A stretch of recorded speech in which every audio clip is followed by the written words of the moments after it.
মানিক রে, তোর বউয়ের কণ্ঠ তো অনেক মিষ্টি, অনেক মধুর, দেখতেও তো মাশাআল্লাহ একেবারে পরীর মতো। আমার ভালো লাগছে, ব্যাপক ভালো লাগছে তোর বউটা রে। শোন, তুই যেহেতু কইতাছস সুদ দেয়া আর নেয়া হারাম, তুই আমার সুদের টাকা দেয়া লাগবো না। তুই শুধু একটা কাম করবি, তোর বউটা রে আমার বাড়িতে 2 দিনের লাগে পাঠাই দিবি। খারাপের বাচ্চা, তোর এত বড় সাহস আমার বউরে বাজে কথা কস?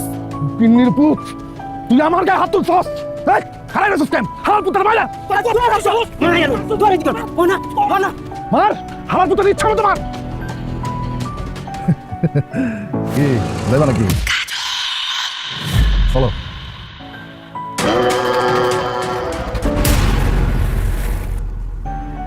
ওরে আরে ওরে পরে মার, আগে আমার উঠা, আমার বাসা। ভাই, আপনি বাড়িতে বলেন কেন? আপনার উপরে আছিলেন? আমি কিছু জানি না, আমি কিছু জানি না, আমার উঠা।